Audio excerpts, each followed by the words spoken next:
자, 우리 계속해서 마태복음에 나타난 다른 복음서에 나타난 우리 주님이 하신 말씀, 또 제자들과 대화하신 말씀, 이 말씀 가운데 있는 진리를 우리가 깨닫는 시간입니다. 오늘은 마태복음 26장 69절부터 보겠습니다. 마태복음 26장 69절부터 보겠습니다.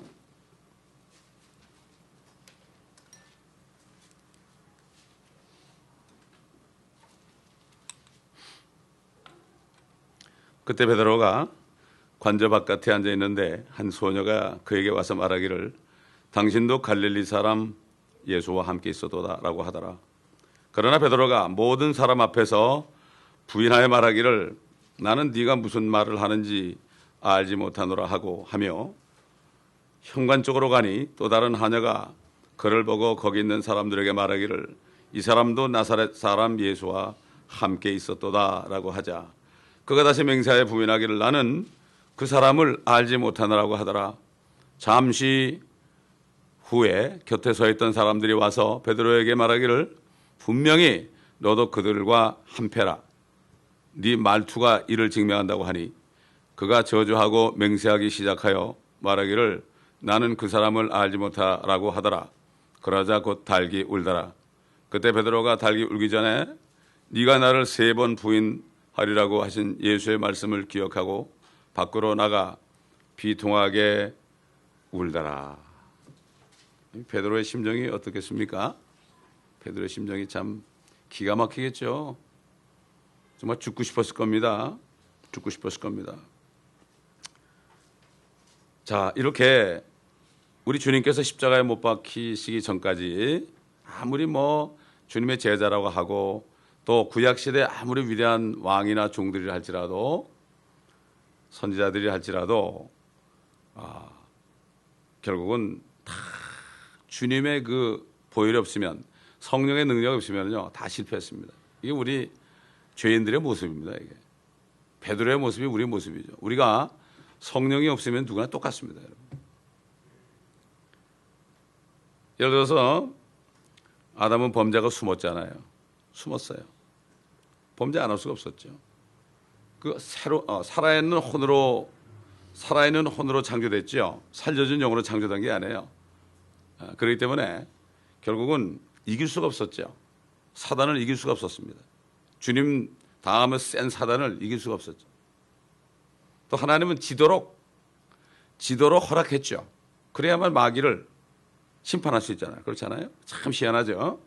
하나님의 그 계획과 하나님의 뜻은 우리 인간의 사고방식으로서는 도저히 알 수 없습니다.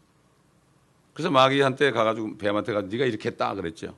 이렇게 하였으니. 그러니까 하나님의 목적은 뭐라고요? 마귀를 심판해가지고 하늘과 땅에서 내쫓는 거예요. 그러면 마귀만 쫓아내고 마귀만 심판하면 죄와 사망이 없어지죠. 죄와 사망이 없으면 어떻게 돼요? 영생이 들어가는 거예요. 이게 하나님의 뜻입니다. 그리고 하나님의 마지막에 멸망시킬 원수는 뭐라 그랬죠? 마지막 멸망할 원수는 사망이다. 사망이다. 제가 장례식장 가면 이런 얘기를 잘해요. 사망이 왼수입니다. 여러분 보세요. 얼마나 슬픕니까? 사망이 없다면 슬플 일이 없습니다. 배고플 일도 없습니다. 왜? 영생이 있는 사람은 배고플 수가 없어요. 영원히 사니까. 그 영생 자체가 음식이거든요. 그렇지 않습니까? 그렇기 때문에 이게 우리가 이 소망을 깨달은다면 이 소망을 꽉 붙잡으면 그러면 넘어졌다가도 일어날 수 있어요. 우리 육신이도 넘어질 수 있어요. 그러나 또 일어날 수 있다니까요. 7번 넘어져도 8번 일어납니다. 그렇기 때문에 아담도 범죄할 수밖에 없어 숨었고 이브는 거짓말했고 아마 그래서 그런 모양이야. 이브의 자손들이 입술에다가 뭘 바르는 건 말이지 내가 선악과 먹었다는 그 이브의 자손이다. 아마 이렇게 얘기한 것 같아요. 어떤 목사님은 그래요. 그 이브가 먹은 선악과가 maybe 포도나무인지도 모른다. 그래서 그 포도즙들을 맘다 그랬잖아요. 그럼 피처럼 나온다 그랬잖아요. 한동안 여인들이 아주 그냥 루즈를 새빨갛게 칠하고 다닌 적이 있습니다. 예, 그런 적이 있어요. 자꾸 변하더라고 그것도 또. 예. 어쨌든 저건 무슨 색깔이니까 남자도 칠하는 사람 없지 않습니까? 이것도 다 자연계시로 보여주는 겁니다. 노아는 술 취했죠. 의인이었지만은 그가 아직 그 안에 성령이 없지요. 그러니까 이제 긴장이 풀리니까 생각해 보세요. 120년 동안 얼마나 고생했어요. 뭐 배 말이죠. 배를 짓는 거, 그 큰 배를 짓는 거 고생하는 건 둘째치고 얼마나 핍박을 받았겠어요. 이것도 뭐 1, 2년 아니고 120년 동안. 저 여러분이 70년, 80년 사람 동안에 하루도 안 빠지고 핍박을 받으면 살 수 있겠어요? 아마 요즘 사람들도 좀 어려우면 하나님 나 좀 데려가세요. 그런 기도 많이 해. 에? 데려가세요. 우리 주님은 그렇게 기도 안 했거든요. 조그만 애로다 나 데려가세요. 사실 데려가시면 싫어하면서도 그래. 그렇지 않습니까, 여러분? 요즘 아이들이 얼마나 영악한지 부모들이 뭐 무슨 얘기 하잖아요. 그러면 속에도 없는 말 한다고 그런다고. 괜히 하는 얘기야. 우리가 기도할 때 말이죠. 사실은 그러면 안 되거든. 데려가달라면 죽겠다는데 죽으라면 더 못 죽지. 뭐 조금 어려워도 못 참는데 어떻게 내가 죽겠습니까? 그런데도 말을 합니다. 노아가 이제 긴장이 풀리니까 이해가 가죠. 포도주를 먹으니까 포도주만 먹으면은 남자고 여자고 이게 처음엔 잘 몰라요. 자꾸 먹다 보면 옷을 하나 둘 벗게 돼 있어요. 이게 막 화끈화끈거리니까.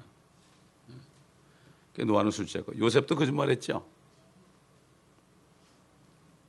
야곱이 얼마나 속였습니까, 여러분? 다윗도 간음했죠. 모세는 살인까지 했죠. 롯은 타락했죠. 소돔으로 자기 들어갔죠.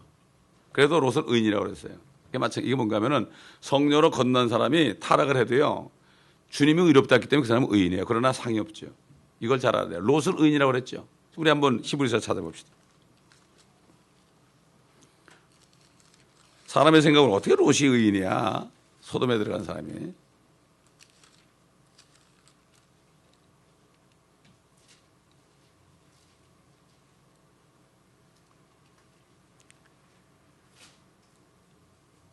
히브리서 찾아보지 말고 말이죠. 베드로 후서 차, 베드로 후서.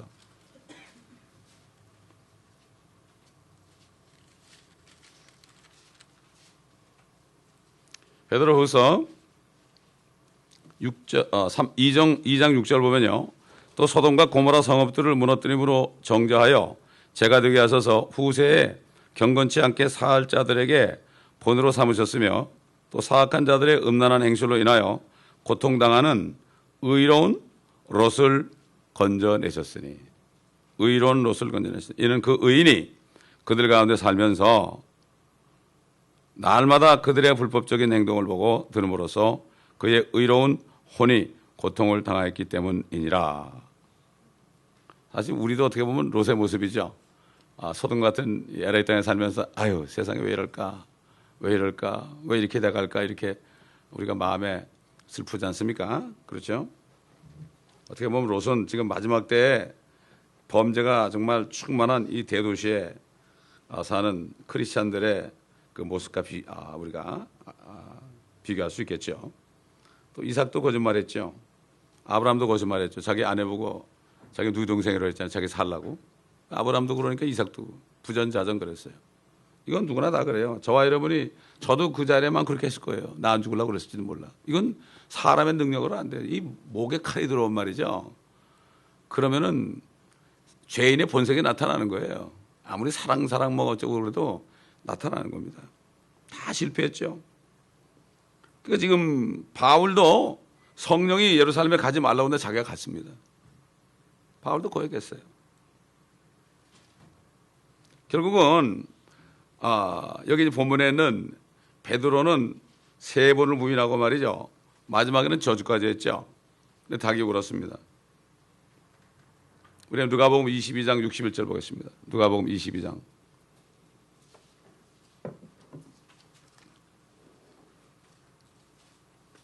(22장) 61절.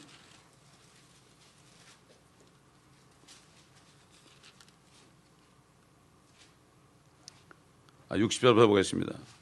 그러나 베드로가 말하기를 이 사람은 나는 네가 무슨 말을 하는지 알지 못하노라 하고 아직 말하고 있는데 곧 닭이 울더라.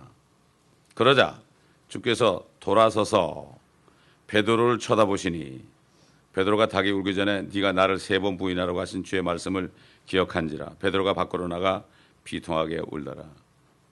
주님은 뭔가 하면 네가 닭이 울기 전에 3번 나를 부인할 거야. 그건 누구 말씀이에요? 하나님 말씀이에요. 하나님 말씀. 너 왜 그렇게 미련하게 그러냐? 왜 자꾸 따라와서 그렇게 그렇게 하느냐? 주님이 딱 쳐다본 거예요, 베드로를. 그거는 뭐는가 하면 너 3번 부인한다고 그랬지 않느냐? 부인하고 나가버리라는 얘기죠. 또 한 번은 예수님께서 제자들 보고 우리 저 호수 건너편으로 가자 그랬어요. 호수 건너편으로 가자. 근데 가다가 풍랑이 나왔죠, 그죠? 풍랑이가 죽을까봐 난리가 났어요. 난리가 났습니다. 주님이 가자고는 거기까지 가게 돼 있는 거예요. 풍랑이 나고 배가 파손되고 어떻게 돼도 결국 가게 돼 있는 거예요. 이 모든 말씀이 그런 말씀입니다. 아무리 이 약속의 말씀을 우리가 믿고 행할 때 주님의 약속과는 반대되는 일이 계속 나올지라도 주님의 약속은 끝에 가면 되는 거예요. 이걸 알아야 돼요. 이게 하나님의 말씀입니다. 이게. 그럴 때 말씀을 붙잡는 게 바로 그거예요. 말씀을 붙잡는 게 시험을 당해도 시험을 당할 때 아무도 감당하지 못할 시험 받은 적이 없고 시험을 당할 때 피할 길을 주셔가지고 피하게 한다고 그랬잖아요. 그럼 그거를 붙잡아야 되는 거예요. 그거를 붙잡으면은 어려움을 인내할 수 있죠. 근데 그걸 못 붙잡고 뭘 붙잡아요? 이 환경을 붙잡는 거예요. 환경을. 되게 환경을 붙잡죠. 이렇게 눈으로 보고 귀로 듣고 환경으로 하니까. 그러나 말씀을 붙잡고 기도한다는 게 뭐죠? 이 말씀대로 이루어짐을 믿습니다. 결론은 뭐죠? 세상에 영화를 봐도요. 주인공들이 막 뒤터지고 그냥 죽기 직전까지 갔고 막 그러다가 나중에 가서 그냥 원수 감독에 나오지 않습니까? 그러면 일어나서 다 박수 치잖아요.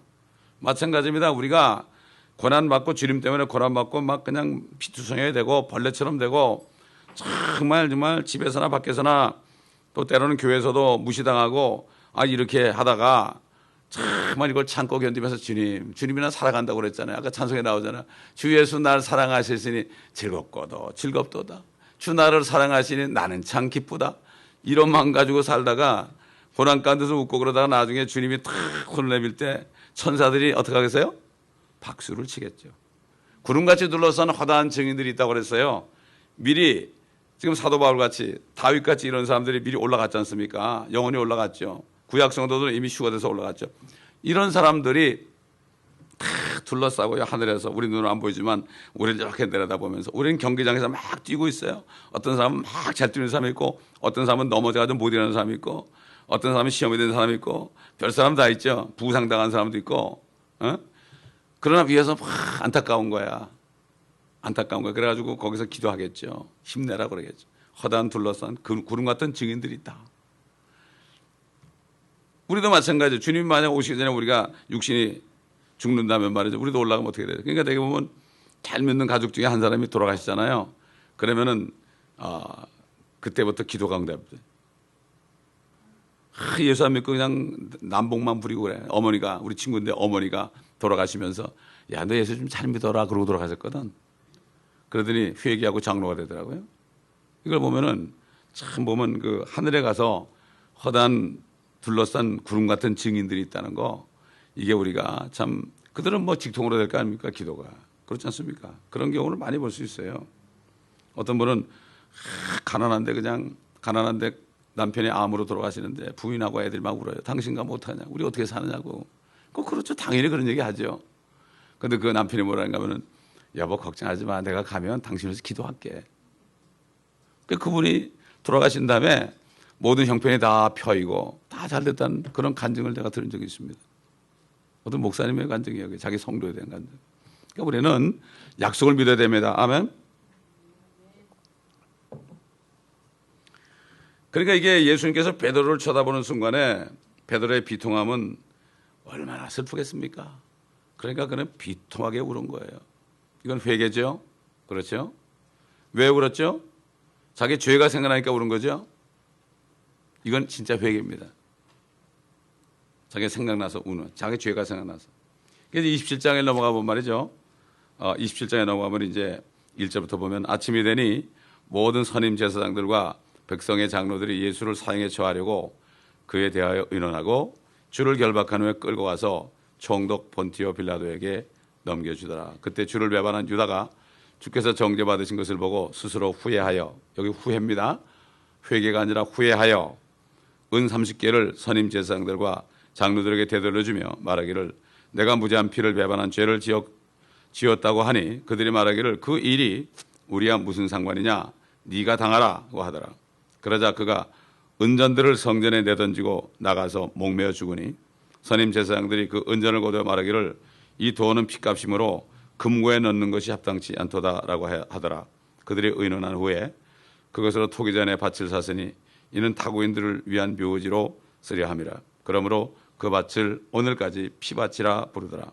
그리하여 선지자 예레미야를 통하여 말씀하신 것이 이루어졌으니 말씀하시기를 그들이 은 30개로 정한 자의 가격 곧 이스라엘 자손 중에서 그들이 정한 그 가격을 가지고 주께서 명하신 대로 토기장의 밭값으로 치렀도다라고 하신 것이라. 이제 27장이 이제 상당히 중요한 장이죠. 이때 이제 주님이 죽으시는 장면이 나오는데 이제 새 언약이 신약이 시작되기 위해서 지금 준비하고 있는 장면입니다. 26장에서 제자들에게 새 언약을 말씀하셨죠. 이것은 바로 죄 사함을 인하여 흘리는 나의 피다. 나의 피다. 그렇죠? 이렇게 말씀했는데 신약의 그 피, 자기 자신의 피로 말미암아 이제 구약 시대 율법이 아니라 이제는 믿음으로 예수의 피를 믿음으로 누구든지 영원한 생명을 받는 그 새 언약의 피를 말씀하신 후에 주님께서 그 고통 가운데 겟세마네에서 기도하실 때 땀방울이 피처럼 됐다 떨어졌다. 그 피가 먼저 흘렀습니다. 그리고 이제 수요일 아침이 돼가지고 수요일 아침 일찍이 새벽에 이렇게 결국은 붙잡혀 갔죠. 주님이. 그래가지고 이제 빌라도에게 데려가고 결국 26장 후반부에는 베드로가 이렇게 어떻게 배반하고 비통했는가 이런 점들이 쭉 나옵니다. 여기 아까 읽어봤지만 유다가 후회했다는 것을 이제 우리가 알 수 있습니다. 그러나 그는 주님을 배반하기 몇 달 전부터 그 일을 계획을 했던 사람이에요. 베드로는 주님을 부인하려고 계획하지 않았습니다. 오히려 죽을지언정 나는 죽음까지도 불사하고 주님을 따라가겠다고 그랬던 사람이지 내가 부인해야 되겠지 이러면서 어떻게 하면 너 부인을 잘하느냐 그러면서 그런 얘기를 안 했어요. 근데 가룟 유다는 몇 달 전부터 계획을 했죠. 원래 그런 마귀이기 때문에 그렇습니다. 그리고 실천할 뿐이에요.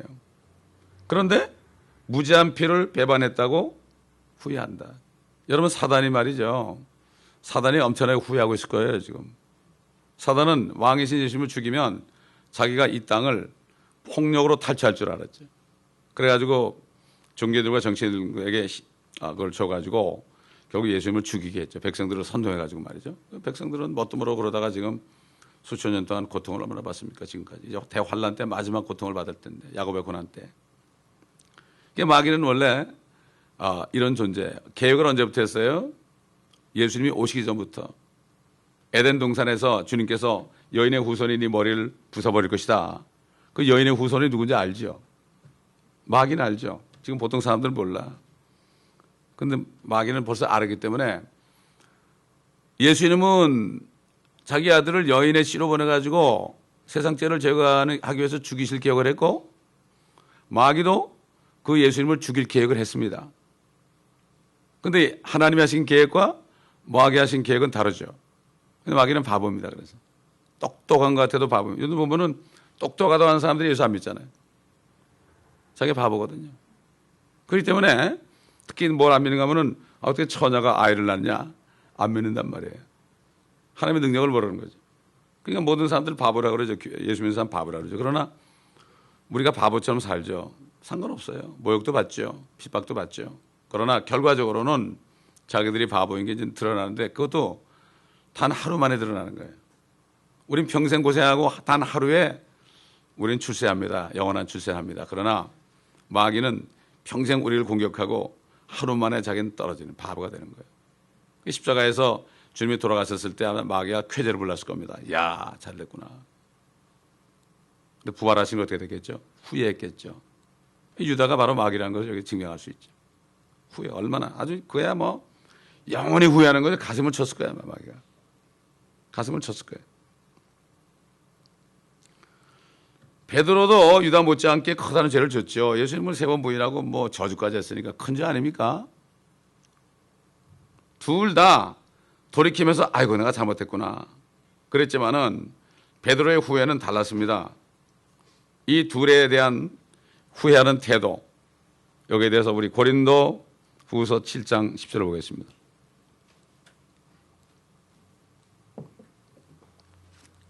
고린도 후서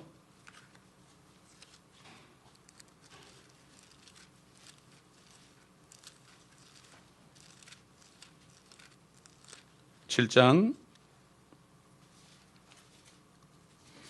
9절부터 보겠습니다. 8절부터 볼까요? 8절부터. 내가 편지로 너희를 슬프게 한 것을 후회하였을지라도 지금은 후회하지 아니하노라. 이는 그 편지가 너희를 잠시만 슬프게 하였음을 내가 알기 때문이라. 이제 내가 기뻐하는 것은 너희가 슬퍼하게 된 것 때문이 아니요 너희가 슬퍼하여 회개에 이른 것 때문이라. 너희가 하나님의 방식에 따라 슬퍼하게 된 것은 우리로 인하여 아무런 피해도 입지 않게 하려 함이라. 하나님의 뜻대로 하는 슬픔은 구원을 위한 회개에 이르게 하므로 후회할 것이 없느니라. 그러나 세상의 슬픔은 사망에 이르느니라. 세상 사람들이 다 후회하면서 죽죠.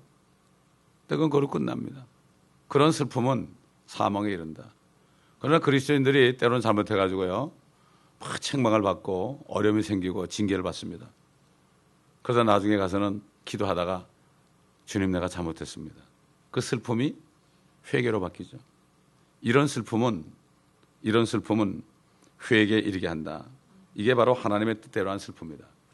베드로가 하는 슬픔, 베드로가 하는 회개의 후회와 슬픔은 결국은 회개에 이르게 했죠. 그러나 가룟 유다의 슬픔은, 후회한 슬픔은 영원한 사망에 이르게 했죠. 그렇기 때문에 우리가 받는 슬픔 있잖아요. 구원받은 사람들이 받는 슬픔이 어떤 슬픔인지 몰라도 그 슬픔 때문에 우리는 슬퍼할 필요가 없어요. 그것은 사도 바울이 아마 고린도 교회 성도들에게 책망했던 것 같아. 슬펐겠죠. 그렇지 않습니까? 예. 여러분이 교회 와서 말씀을 들을 때 내 죄가 생각이 나고 그러면은 마음이 좀 괴롭죠. 그럴 때 시험에 들지 말고 어떻게 돼요? 그럴 때 회개를 하면 되죠. 그러면은 씻겨주는 거예요. 예. 그러므로 여기서 나가는 말씀은요. 여기서 나가는 말씀은 우리 저를 포함한 저에게도 주신 말씀입니다, 여러분. 그래서 듣는 자나 전하는 자가 다 함께 은혜 받게 해달라고 그러죠. 은혜라는 게 뭡니까? 회개하고 고치는 게 은혜입니다. 그럴 때 평강이 오는 거죠. 그래서 저도 이렇게 말씀을 전하면서 뜨끔뜨끔할 때가 있습니다. 말을 안 해서 그렇지요. 제가 무슨 특별한 사람이냐? 똑같은 사람이죠, 저도. 다만 그냥 목회자를 세웠으니까 여기 섰을 뿐이에요. 아무것도 아닙니다.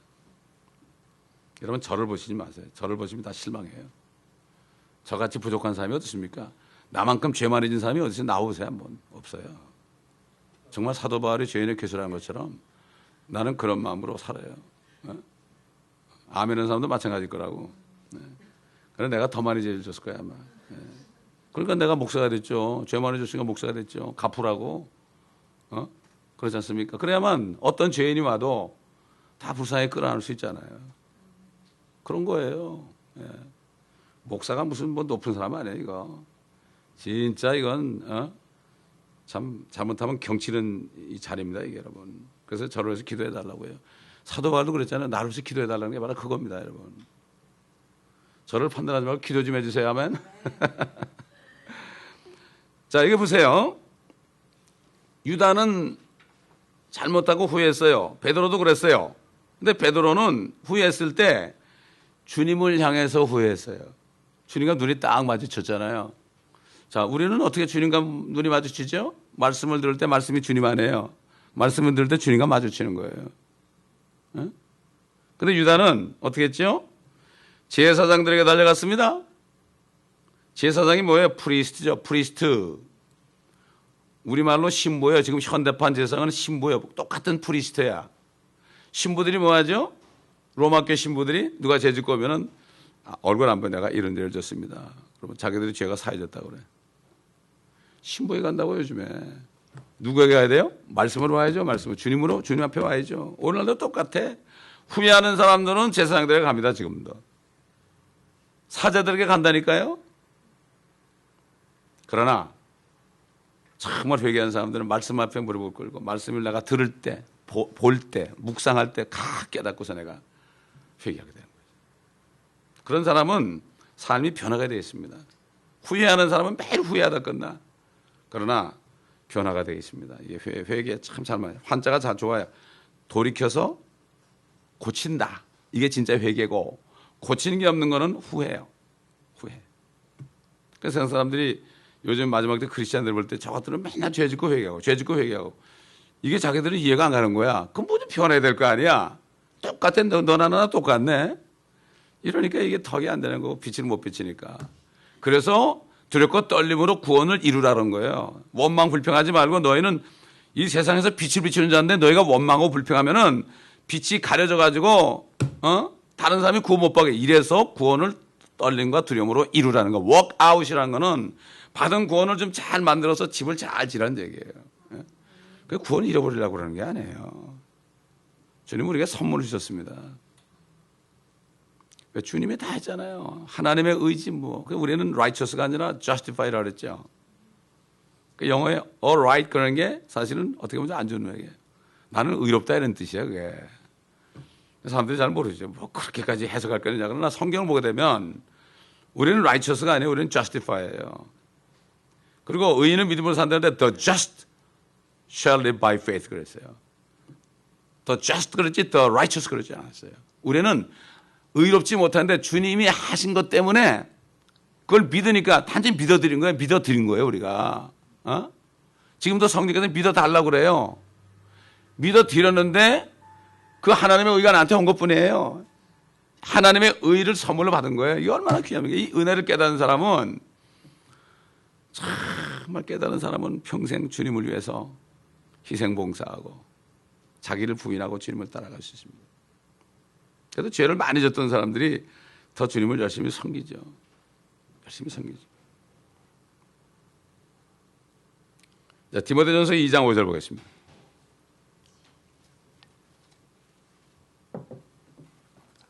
디모데전서 2장 5절.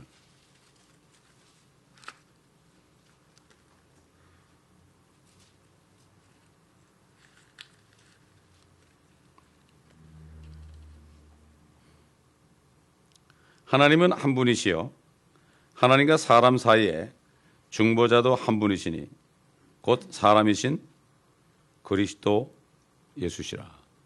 사람과 하나님의 중보자는 아무도 될 수 없어요. 마리아가 뭐 아들이 예수님이니까 좀 잘 봐달라고 그런다고 되는 게 아니에요.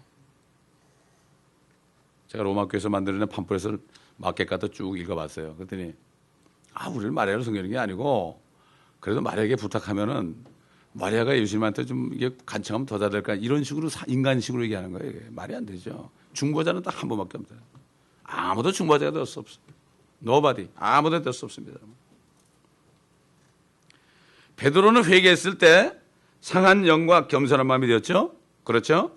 근데 유다는 회개했을 때 어떻게 했습니까? 못 견뎌서 목매달아 자살했습니다. 그리고 자기 원래 거처인 무적행 속으로, 끝없이 깊은 구렁 속으로 들어갔습니다. 다윗도 죄를 지었다고 말했습니다. 내가 죄를 지었습니다. 하나님께 죄를 지었습니다. 또 아버지를 떠난 탕자도 아버지께 죄를 지었다는 고백을 하고 돌아갔습니다. 내가 죄를 지었나이다. 근데 옛날 이집트 왕 파라오도 내가 죄를 지었다고 그랬어요. 근데 그건 죄를 지었다는 게 아니라, 아이쿠 내가 실수했네. 큰일 날 뻔했네. 실수했네. 내가 좀 잘해줬으면 이런 재앙이 안 올 텐데 내가 모르고 실수했네. 그래가지고 후회한 거죠. 후회한 거예요. 내가 행한 일이 뭐 잘못됐구나. 유다도 그런 거예요. 실수한 거예요. 사단이 예수님을 죽인 거 실수했다 그런 거죠. 왜? 살아나지 못 살 줄 알았거든, 자기 생각에. 똑같습니다, 여러분. 오늘날 사람들이 예수를 왜 안 믿습니까? 죽은 사람이 부활하는 걸 안 믿어주는 거예요. 예수 그리스도를 죽은 자에 살리신 그 영이 너희 안에 있어 너희 몸도 죽은 자 가운데 능히 살리시리라. 이게 믿음입니다, 여러분. 여러분, 내가 죽었을 때 영생죄로 살아나는 걸 믿는 거, 이게 믿음입니다, 여러분. 이거 정말 믿으면 어떻게 되죠? 세상을 이겨요. 이북에 있는 그 봉숙교회 전도사가 여기 LA에 있는 목사님들이 초청해가지고 아주 집회를 했잖아요. 예수님은 창조주십니다. 그분은 살아나셨습니다. 막 이러고 뭐 헌금 많이 받았을 거야. 아마 달러 많이 가져갔을 겁니다. 근데 가가지고 봉숙교회 누가 취재하러 갔어 거기. 거기서 만나서 길거리에서. 그래가지고 아우 전도사님은 예수님이 부활하심을 믿죠. 그러니까 아니 요즘에요. 이렇게 문명이 발달됐는데 어떻게 믿가시오? 어떻게 죽은 사람이 살아나겠습니까? 우리 김일성 수령만 그렇지 이러는 거예요. 그분이 바로 우리 아버지입니다. 그러더라고. 이게 세상에 말이지 이게. 제가 이북말로 좀 했죠. 예. 이게 이런 실정에 지금 초청한 사람이랑 그 사람이 똑같은 사람이죠. 그러니까 참 성령이 보시면요. 영분별이 안 됩니다. 얼마나 사람들이 은혜 받았겠어요. 이북서 왔는데 이렇게 믿음이 있구나. 이렇게 사람들은 미혹하는 거예요. 그래가지고 이 유다는 후회해가지고 그 은전을 성전에 내던졌죠. 그러고 나가서 목을 매달았습니다.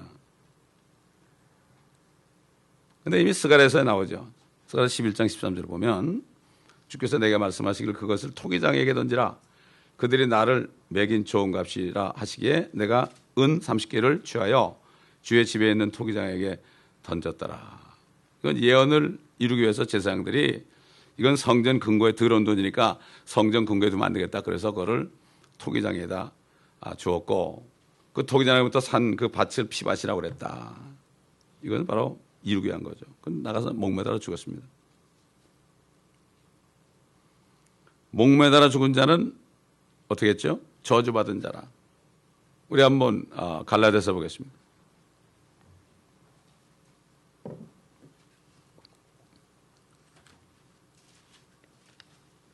3장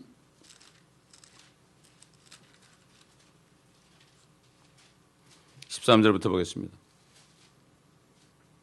그리스도께서 우리를 위하여 저주가 되셔서 율법의 저주로부터 우리를 구속하셨으니 기록되기를 나무에 달린 자는 누구나 저주받은 자라고 하였더라. 우리 주님도 나무에 매달려 죽으셨어. 십자가에. 십자가의 모양의 죽은 게 아닙니다. 나무에 달려 돌아가신 거예요. 나무에 달렸다. 그래서 예수님이 저주받으신 목적은 우리가 저주 가운데 태어났잖아요. 죄와 사망과 여러 가지 질병과 여러 가지 비참한 일이 많잖아요. 그런 저주로부터 우리를 구원하시고 자기가 먼저 저주를 받은 거예요. 그러나 유다는 자기가 한 짓 때문에 저주를 받은 거죠. 다른 겁니다, 이게. 똑같이. 이 때문에 이게 사단이 말이죠. 주님의 흉내를 냅니다. 이걸 잘 알아야 돼요. 그래서 사도 바울이 그랬죠. 그리스도의 종과 사단의 종을 잘 분별하라고 그랬어요. 전혀 이상하지 않다. 사단이 적 그리스도입니다. 사단도 기름 부음 받은 자입니다. 하나님이 기름 부었어요. 근데 그 하나님 배반해 그렇지. 그도 기름 부은 그리스도예요. 근데 그 그리스도인데 그가 왜 적 그리스도 됐습니까? 진짜 그리스도를 대항하기 때문에 그래서 적 그리스도 된 거예요. 사단이 그리스도예요, 그리스도. 이걸 아셔야 돼. 그러니까 나중에 나타나가지고 내가 하나님이라는 거예요.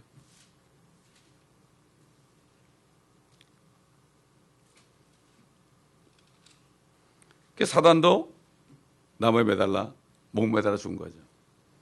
그런데 이제 사도행전 1장 18절 보세요. 사도행전 1장 18절. 거기 보면은 말이에요. 좀 다르게 나와요. 목 매달아서 숨이 막혀 죽은 게 아니야. 1장 18절.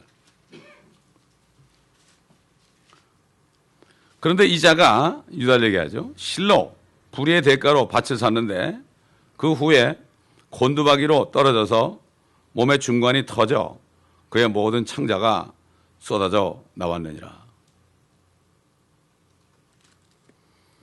어떤 사람이 이 말씀을 안 보고요. 유다는 질식해 죽었다. 성경은 분명히 떨어진 거예요. 어떻게 떨어졌을까요? 지진이 났죠. 지진. 주님이 죽으셔서 지진 났죠. 엄청난 지진 났죠. 지진 났으니 나뭇가지가 뚝 부러지면 뚝 떨어져가지고 그냥 터져버리는 거지. 얼마나 높은 나무인지 모르겠지만 얼마나 높은지 사람이 뚝 떨어지면 어떻게 되겠어요? 그냥 배가 터진 거예요, 이게. 성경은 분명히 이렇게 말해요. 얼마나 비참하게 죽었습니까? 몸에 중관이 터졌대요, 그것도. 목을 매달았는데 목을 매달아 죽기 전에 지진이 탁 나가지고 나무가지가 뚝 부러진 거죠, 예를 들어서. 그러니까 툭 떨어진 거죠. 생각도 안 하고 있다 툭 떨어지니까 어떻게 되겠어요? 방어할 수 없잖아요. 그러니까 중간이 터졌다. 이게 모순된 구절이 아니에요. 신학자들이 모순됐다. 이거 뭐 성경이 틀리냐고 그래. 틀린 게 아니죠.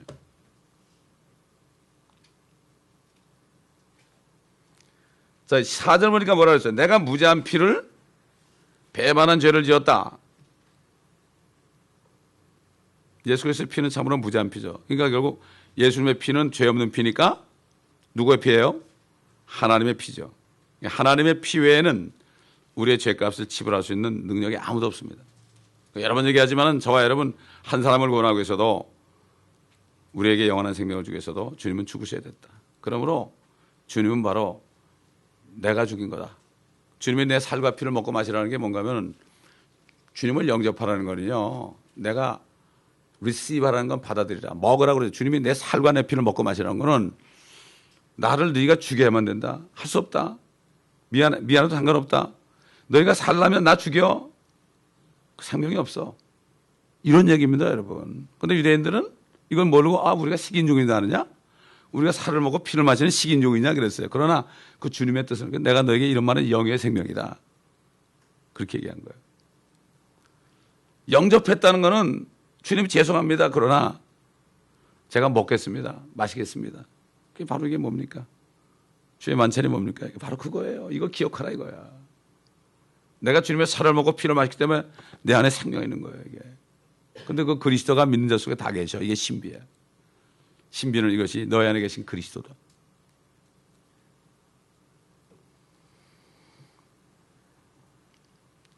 뭐 예수님의 피가 무죄하다는 것은 뭐 여기저기 많죠. 많이 있습니다. 우리 골로새 1장 14절 보겠습니다. 골로새 1장 14절. 성경을 전체를 다 보면 뭐라고 그랬죠? 성경은 뭐라고요? 퍼즐이란 말이에요. 퍼즐. 창세부터 요한계시록까지 다 퍼즐을 맞추면 제가 퍼즐을 맞춰보니까 대충 맞춰보니까 뭐 100% 했다고는 제가 장담 못해요. 보통 퍼즐을 이게 한 80%만 맞춰도 딱 나타나죠. 이게 무슨 그림인가. 조각조각해서 이게 뭔지 몰라. 뭐 그린 색깔도 있고 뭐 브라운 색깔도 있고 하얀 색깔도 있고 딱 제가 맞춰보니까요. 많이 맞춰보니까 딱 나타나는데 킹덤 오브 갓이더라고. 하나님의 킹덤이 나타나더라고요. 주님이 먼저 하나님의 왕국과 하나님의 의를 구하라. 이게 깨달아지더라고요. 왕국을 구해야 되는 거예요. 이게. 어제 멕시코 가지고 그걸 가르쳤어요. 설교자들도 하는데 뭐 그냥 뭐 이 땅에서 뭐 서로 화해하고 이 정도만 얘기하고 말길래 그 이상의 거. 지난 금요일 나오신 분들 다 들었죠? 우리 인생의 서론, 본론, 결론이 뭐라고요? 서론은 이 땅에 70년, 80년 사는 게 서론이에요, 서론. 여러분 책 읽을 때 서론만 읽고 끝납니까? 서론은 내가 왜 이 책을 쓰게 됐느냐? 이 책을 쓰게 된 사연이 있다. 이게 서론이죠. 그거 읽고서 끝나는 사람은 이거는 바보예요, 바보. 서론이 있으면 뭐가 있어요? 본론이 나오죠, 본론이. 아멘. 본론.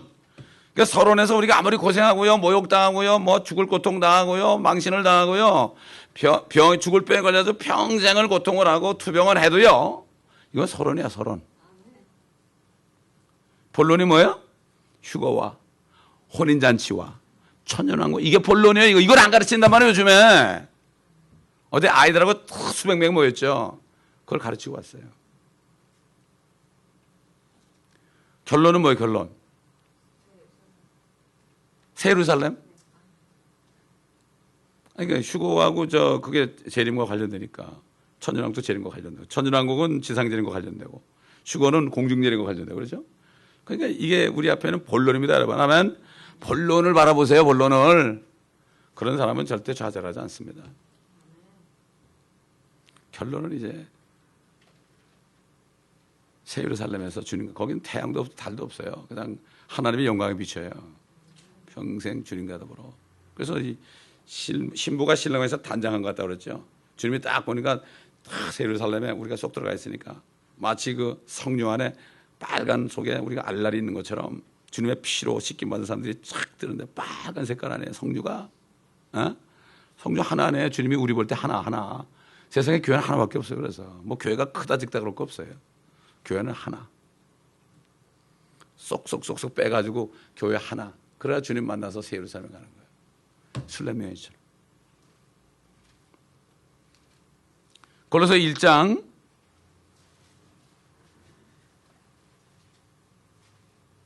13절 보면요.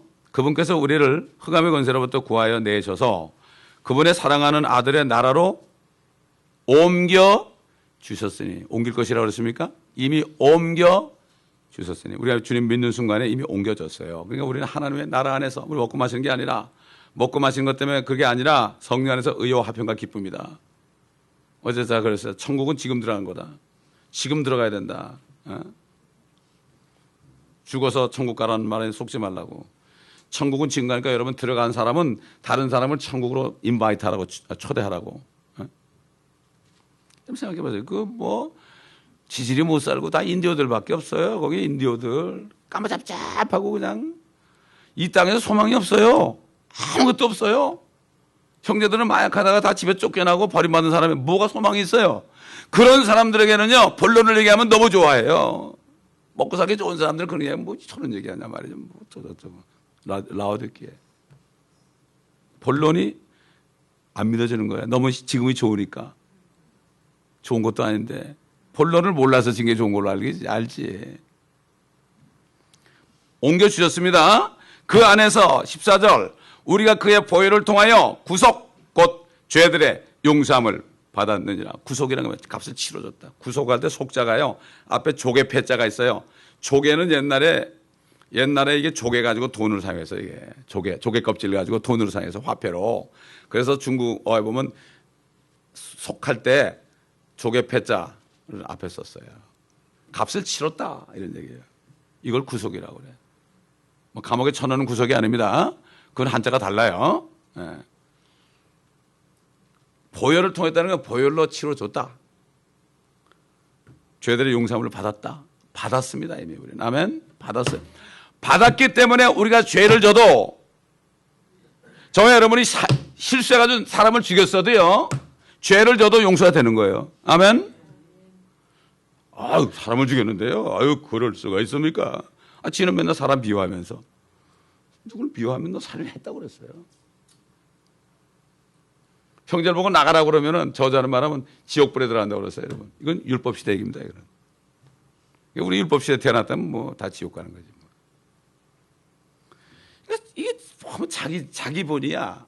자기가 하나님이 된 거야. 저 사람은 저런 죄를 졌기 때문에 저거 안 되지, 저거. 참말로 내가 그런 죄를 똑같이 죽였는데, 주님의 판단해 보면 뭐 우리 가는 매일 하고 있지, 뭐. 남자나 여자나 뭐 그러잖아요. 뭐 여자들은 멋진 남자 그냥 바디빌딩 탁 뭐, 어우, 야, 저 남자가 데이트하면 저거. 이거 벌써 가늠한 거예요, 이거. 여러분, 그렇잖아요? 남자들도, 여자들 말이죠. 뻘거벗고 있는 거 보면은, 이러다 가늠하는 거예요, 이거. 다 우리 가늠자예요, 가늠자. 아멘? 점잖 떨 거 없습니다, 여러분. 속을 다 아는데, 뭐, 하나님이 뭐. 예. 나도 그런데 여러분 안 그러겠어요? 아니, 제가 더 낫다는 게 아니라, 나도 사람, 여러분도 사람이라 육신은 똑같다는 얘기예요. 육신을 벗기 전까지는 똑같아. 음흉 떨지 말자 이거지. 예? 솔직하자 이거야. 그래야만 죄인들이 여기 와서요, 푸근한 걸 느껴. 나도 여기 들어올 때 왔구나 이러는 거야. 뭐 더 이상 다른 데는 찾아올 필요 없고요. 사도행전 20장 28절 한 군데 봅시다. 사도행전 20장 28절.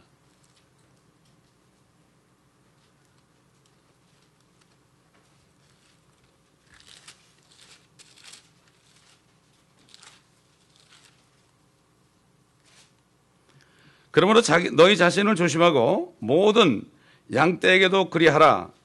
이들을 위하여 성령께서는 너희를 감독자들로 세웠습니다. 이거는 목사들은 하는 얘기예요. 목사들 조심하라 이거야. 조심해야 돼. 주님의 양떼들이야. 네 양 아니야. 이들을 위하여 성령께서는 너희를 감독자로 세우셨으며 하나님께서 누구 피로? 자신의 피로. 다시 말해서 예수님이 하나님이라는 얘기 아닙니까? 하나님께서 자신의 피로 사신 하나님의 교회를 돌보게 하셨느니라. 구원받은 성도들은, 교회에 있는 성도들은, 지체들은요, 참 하나님의 피로 값지고 사신 바, 저도 그렇고 여러분도 그렇고 서로 어떻게 돼요? 귀하게 여겨야 되는 거예요. 그 지난 금요일 날 로마서 14장에 말하죠. 절대 판단하지 말아라. 내 믿음 좋다가 난 판단하지 말아라. 내 생각하고 틀리다고 판단하지 말아라.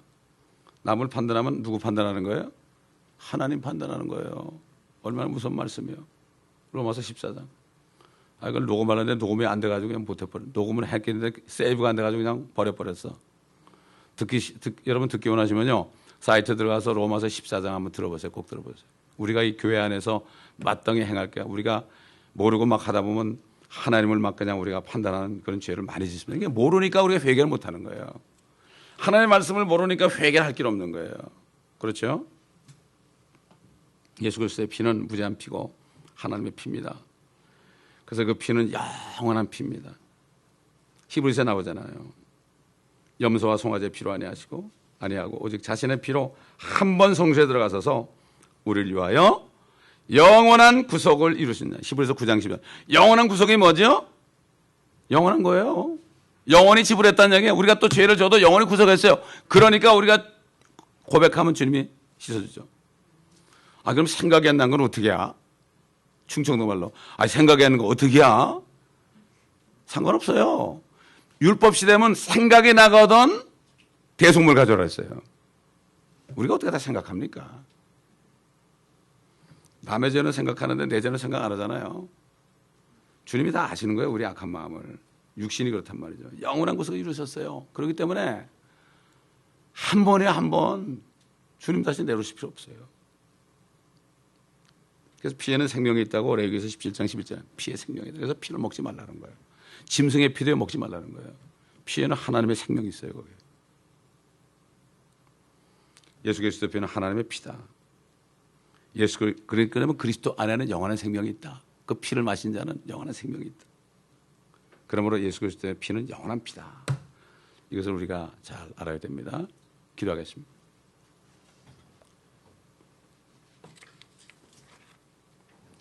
아주 감사합니다. 오늘 여러 가지를 우리에게 말씀하셨습니다. 우리가 들은 말씀을 들을 때 우리 마음에 들어온 말씀들 거기에 대한 응답을 하여 회개할 것은 회개하고 감사할 것은 감사하고 이렇게 함으로 점점 우리가 말씀에 순종함으로 우리의 혼이 정결케 되어서 사도 요한이 증거한 것처럼 그가 정결한 것처럼 그를 바라는 자들도 그가 정결한 것처럼 자신을 정결케 한다. 다른 사람을 정결케 하는 게 아니라 자신을 정결케 한다고 그랬습니다. 우리 자신을 정결케 해야 오늘 오실지 내일 오실지 모르는 이런 마지막 때에 주님이 오늘 오시더라도 오시옵소서. 내가 하고 있는 일이 주님 올 때 기뻐하는 일이기 때문에 주님 오시옵소서. 주님 내가 하는 일을 축복해 주시옵소서. 옛날 야베스처럼 이런 기도를 드려서 응답받는 모두가 되게 하여 주옵소서. 감사드리며 우리 구주 예수 그리스도 이름으로 기도드립니다. 아멘.